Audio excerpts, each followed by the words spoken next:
कहा जाता है कि जहां किसान होते हैं वहीं वामपंथी आंदोलन कहीं ना कहीं सृजित होते हैं। शाहाबाद का पूरा क्षेत्र किसानों का क्षेत्र रहा है। आज भी किसान यहाँ पर मूलभूत सुविधाएं जो होती हैं वो उनके बिना काम कर रहे हैं। सबसे बड़ी बात है कि ये गढ़ कहा जाता है सीपीआई और सीपीआई-एमएल का। ऐसे में हमारे साथ सीपीआई कार्यालय से, सीपीआई-एमएल कार्यालय से एक बुजुर्ग शख्स है जो कि इस आंदोलन को बहुत नजदीकियों से देखे हैं। इनसे जानने का प्रयास करेंगे कि लोग कह रहे हैं कि बेगूसराय में जो आंदोलन है, सीपीआई का जो चेहरा है वो अलग सा लग रहा है और खासतौर पे आरा वाला जो सीपीआई-एमएल है वो अलग लग रहा है। क्यों ऐसा लगता है?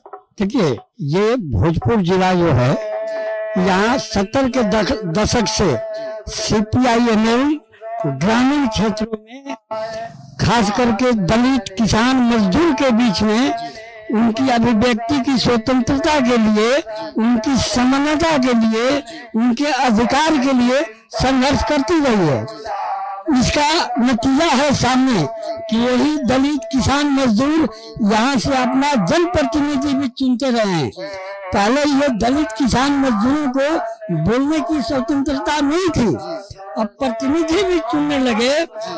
पहले ऐसे लोगों को, सामंती प्रवृत्ति के लोगों के सामने बैठने का अधिकार, बोलने का अधिकार नहीं था, जूता पहनकर सामने से गुजरने का अधिकार नहीं था। लेकिन सीपीआई-एमएल ने संघर्ष करके अपनी शहादत, सैकड़ों लोगों ने इस भूमि पर शहादत दे करके उन दलित, किसान, मजदूरों के लिए हक अधिकार। एक बात और कहा जाता है कि बेगूसराय में सीपीआई बहुत मजबूत है, वामपंथ बहुत मजबूत है। वही कई लोग कहते हैं कि शाहाबाद में वामपंथ। आपको क्या लगता है? देखिए, सीपीआई का बेगूसराय क्षेत्र रहा है, कभी लेनिनग्राद भी कहा जाता था उसका। लेकिन भोजपुर में 70 के दशक से सीपीआई-एमएल यहाँ 70 के दशक से काम कर रही है। एक भोजपुर भी इतिहास बन गया है। आप कितने सालों से अपनी सेवा दे रहे हैं? हम 30 साल 35 साल से 30 साल से देख रहे हैं। 30 साल में क्या परिवर्तन आया है? परिवर्तन तो है। आंदोलन की बात नहीं कर रहा हूँ। अब वो जो दबे कुचले थे, अपना जनप्रतिनिधि चुनने लगे, ये सीपीआई-एमएल का देन है।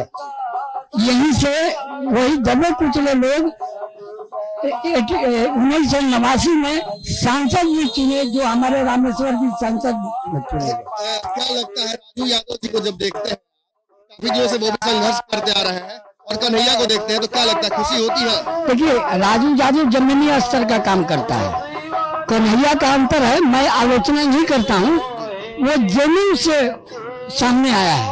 थोड़ा हवा ज्यादा है। हवाई हम नहीं मानते हैं। बात जो रखता है जमीनी स्तर का रखता है, और उसके लिए वादा भी करता है, उसके लिए आवाज भी उठाता है। तो हमको सीपीआई हमेशा तामझाम से दूर रही है, वामपंथ हमेशा तामझाम से दूर रहा है। बेगूसराय में तामझाम ही चल रहा है। तामझाम सत्ताधारी लोग चला रहे होंगे, सीपीआई का ऐसा नहीं है। चाहे सीपीआई-एमएल हो, तामझाम वाली राजनीति नहीं। कन्हैया को देख खुशी होती है, लगता है कि फ्यूचर आपका सिक्योर है सीपीआई और अच्छा है। मुख्य उद्देश्य है कि बेगूसराय सीट जीत करके कन्हैया और भोजपुर से राजू यादव लोकसभा में एक उदाहरण पेश करेगा। दोनों में से किसके जीतने की संभावना ज्यादा? दोनों की संभावना है। दोनों सीट जीतेंगे। अच्छा, एक और बात जानना चाहेंगे, आपकी उम्र कितनी हो रही है? हमारी उम्र करीब 65। क्या आपका परिचय है? मैं डिस्ट्रिक्ट ऑफिस सेक्रेटरी हूँ। 30 साल से आप यहाँ पे हैं। 30 साल में वामपंथ कितना बढ़ा है? अपना इस क्षेत्र से जनप्रतिनिधि चुनने लगा, तरारी से कभी संदेश, कभी किंतिन यहाँ से विधायक रहे हैं, सांसद भी रहे हैं 89 में। आपको लगता है कि आने वाले समय में फ्यूचर ब्राइट है? हाँ, सारी ठीक है। कौन है फ्यूचर सीपीआई? सीपीआई-एमएल का। तो साथ में है? हाँ, एकदम साथ है। कौन है फ्यूचर? आगे आने वाले समय में अच्छा रहेगा। कन्हैया और राजू तक सीमित नहीं रह जाएगा ना, उसके बाद भी नेता मिलेंगे ना आपको? और है हमारे नेता। और नेता? हाँ। संतुष्ट है आप? हाँ, संतुष्ट है आप? हाँ, एकदम संतुष्ट हूँ। ये है एक सीपीआई के पुराने कार्यकर्ता। देख सकते हैं आप कि सीपीआई-एमएल कार्यालय हम लोग भोजपुर पहुंचे हुए हैं।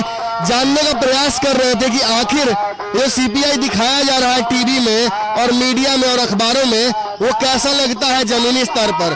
बेगूसराय देखकर आपको कंफ्यूजन ना हो, बेगूसराय में सीपीआई चुनाव लड़ रही है, आरा में सीपीआईएम चुनाव लड़ रही है।